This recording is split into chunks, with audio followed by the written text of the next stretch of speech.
Hello everyone, welcome to the channel. My name is Kaveri Shukla और मैंने already 5 videos upload कर दी हैं। ठीक है, 2024 के जो पीवाईक्यू क्वेश्चंस है वो सॉल्व कर रहे हैं।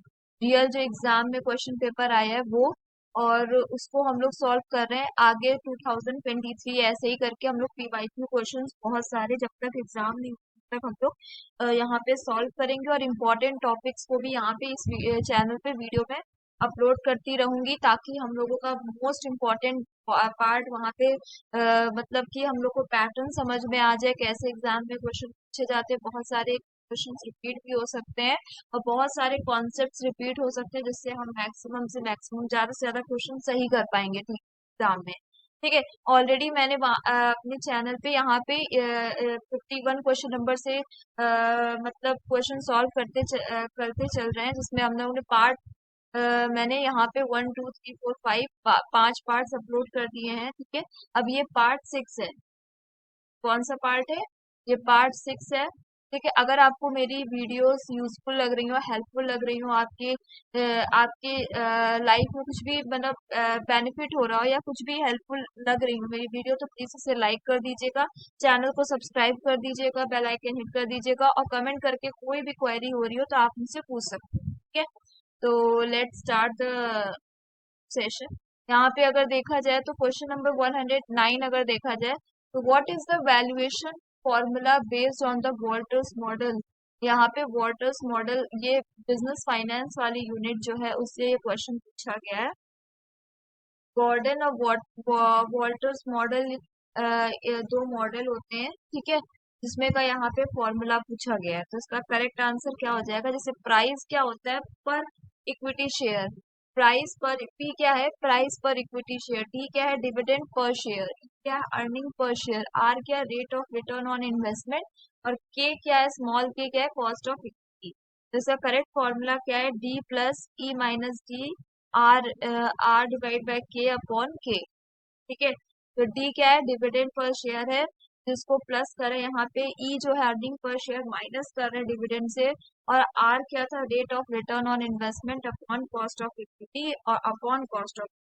तो करेक्ट आंसर क्या है? Third option.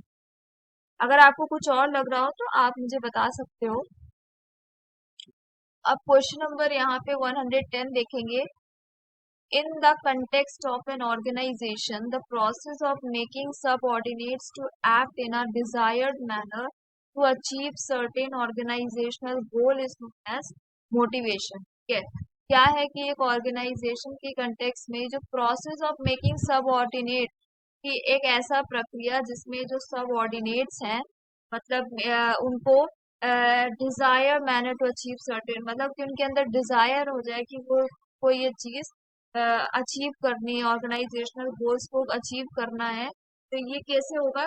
जब मोटिवेशन, मतलब आप किसी को मोटिवेट कर रहे हो कि वो ये काम कर ले। ठीक है, तो इसका करेक्ट ऑप्शन रहेगा मोटिवेशन। अब आता है question number 111। Which of the following are true about chi-square test and chi-square distribution? ये है बिजनेस स्टैटिस्टिक्स की यूनिट से ये क्वेश्चन पूछा गया है। ठीक है, तो chi-square test is a non-parametric test. Chi-square test was developed by Spearman. Chi-square distribution can never be negative.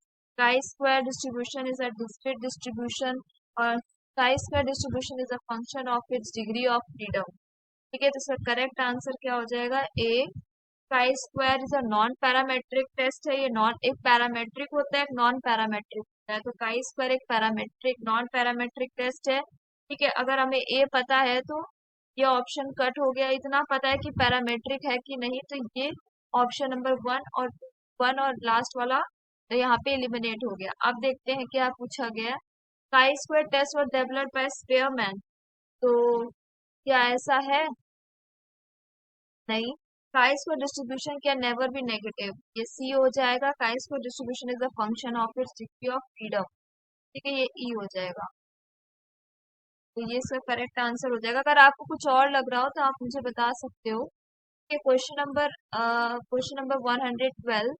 The general consideration applicable to tax planning in the field of business deduction revolve around which of the following? General consideration, अब यहाँ पे general consideration applicable to the planning, general consideration applicable to tax planning in the field of business deduction revolve around which of the following? Allowability, year of allowability, extent of allowability, carry forward to future years. ठीक है, ये चारों ही इसके option correct हो गए कि general consideration क्या applicable है टैक्स प्लानिंग के लिए in the field of business deduction revolve, business deduction की बात की गई है। अब क्वेश्चन नंबर 113 देखते हैं क्या दिया गया है। Match the column question type है। Unity of command, unity of direction, scalar chain, split the crop, maintaining high morale among employees is imperative, hierarchical, formalized communication channel, functions have only one plan and one boss, और subordinate reports to only one boss। ये D का तो first होना चाहिए क्योंकि morale की बात की गई है ना, तो डी का फर्स्ट कहाँ पर है? डी का फर्स्ट यहाँ है, यहाँ पर है। ठीक है, तो ये ऑप्शन कट हो गया, ये ऑप्शन कट हो गया, बचे दो ऑप्शन। अब देखते हैं इसमें, अब एक पता होने से आपको दो ऑप्शंस कट हो गए। यूनिटी ऑफ कमांड और यूनिटी ऑफ डायरेक्शन, इससे हम पता कर सकते हैं कि कि यहाँ पे ये function only one plan one boss, ये वाले ओनली ए और बी में से ही कुछ होंगे। तो स्केलर चेन यहाँ पे सी से सेकंड हो जाएगा, तो सी से सेकंड केवल यहाँ पर है, तो ये फोर्थ ऑप्शन भी कट हो गया। अगर आपको यहाँ पे ये यूनिटी ऑफ कमांड और यूनिटी ऑफ डायरेक्शन में कंफ्यूजन हो रही है और ये आपको लग रहा है कि कोई इसमें, लेकिन एक चीज तो पता चल रही है ना कि कोई भी एक प्लान या एक बॉस, कोई भी सबऑर्डिनेट रिपोर्ट या वन बॉस, ऐसे ही रिलेटेड कुछ इसके ऑप्शन होंगे करेक्ट। ठीक है, तो ये ऐसे ही ऑप्शन से ये मैच होंगे। तो बचा एक जो जो इसमें से मैच नहीं होने वाला है, तो सी को अगर हम सेकंड से मिला दिए तो भी हमारा ये हो गया। देखा जाए तो कभी कभी नॉलेज नहीं भी है तो भी आप सही आंसर तक पहुंच सकते हो, बस आपका उस समय प्रेजेंस ऑफ माइंड अच्छा होना चाहिए, मतलब आप एकदम फोकस्ड होने चाहिए। तो देखिए स्केलर चेन से, और ये आपने लॉजिक लगा लिया कि ये दोनों चलो कंफ्यूजन है तो बचा ये तो इसके साथ मैच हो गई। देखा जाए इसके साथ मैच हो गया, आपको अगर आपको नहीं भी पता दोनों तो भी आपका आंसर आपको मिल गया। अब फिर भी देख लेते हैं यूनिटी ऑफ कमांड ए किससे मैच हो रहा है? फोर्थ से। He subordinate report to only one boss, unity of command किसी एक ने जैसे कमांड किया, ठीक है, जैसे कोई ए है बॉस और एक दूसरा बी है बॉस, ठीक है, और एक सबऑर्डिनेट है पर्सन, ठीक है। अब उस सबऑर्डिनेट को दोनों ने काम दे दिया, ए ने कहा तुम ये करो, बी ने कहा तुम ये करो। अब वो सबऑर्डिनेट कंफ्यूज है कि मैं क्या करूं, ठीक है, किसकी बात मानूं। इसीलिए केवल सबऑर्डिनेट को केवल एक बॉस रिपोर्ट करना चाहिए। यूनिटी ऑफ डायरेक्शन ये थर्ड से मैच हो जाएगा कि function have only one plan and one boss. एक फंक्शन मतलब एक ही प्लान होना चाहिए और एक ही बॉस होना चाहिए, ठीक है।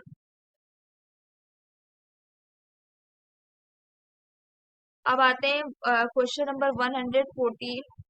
अब यहाँ पे अरेंज करना है following process of incorporation of a new LLP limited liability partnership in proper sequence, ठीक है।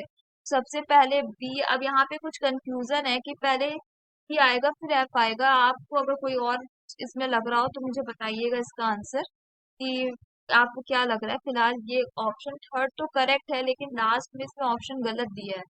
तो देखिए procure digital certificate signature certificate, ठीक है, फिर रिजर्व एलएलपी नेम, फिर prepare document for incorporation of LLP, और फिर D LLP incorporation and DIN application, और फिर E drafting and filing LLP agreement, और फिर apply for PAN and tan.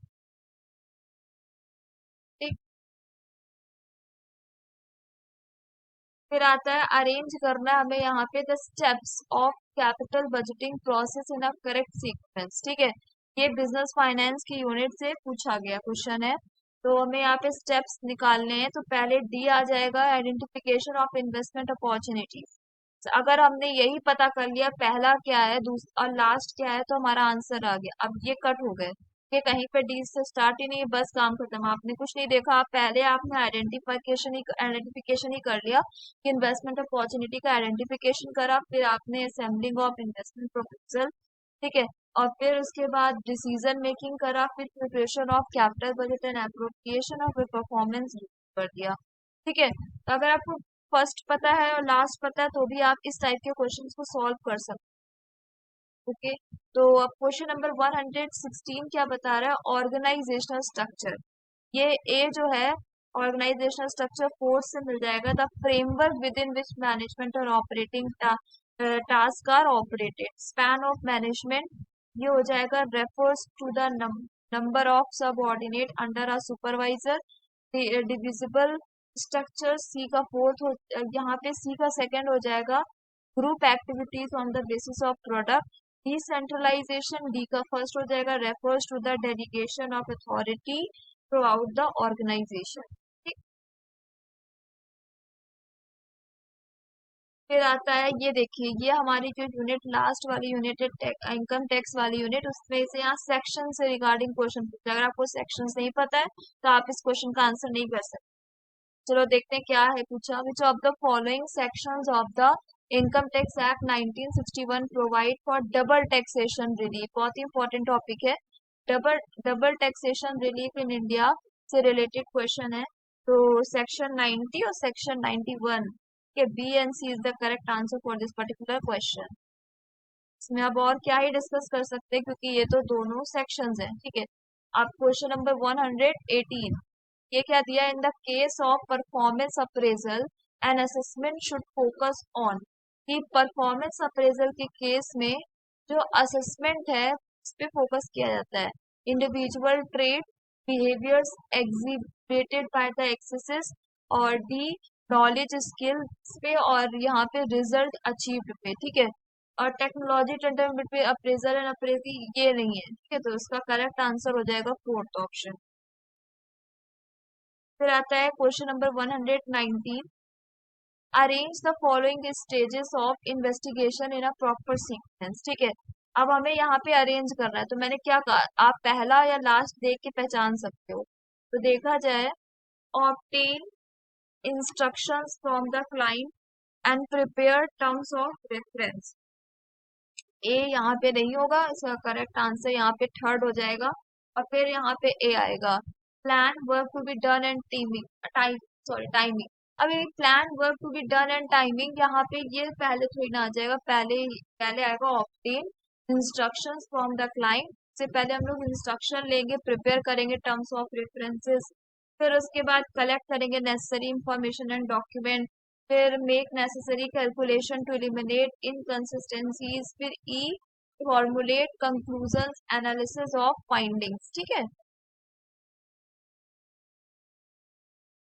अब देखिए, ये 120 question number, which of the following are included under EPRG framework, बहुत ही सिंपल क्वेश्चन है। तो ये इको सेंट्रिज्म कुछ नहीं होता है, इथनो होता है, पॉली रिजियो जियो।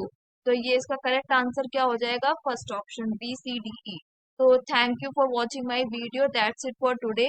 और चैनल को सब्सक्राइब कर दीजिएगा प्लीज, आप जो भी व्यूअर्स देख रहे हो तो उसको सब्सक्राइब भी कर दो चैनल को, और वीडियो को लाइक भी कर दीजिएगा। और कोई भी कमेंट पूछना हो, कुछ भी मतलब कमेंट में आपको कुछ भी पूछना हो तो पूछ सकते हैं।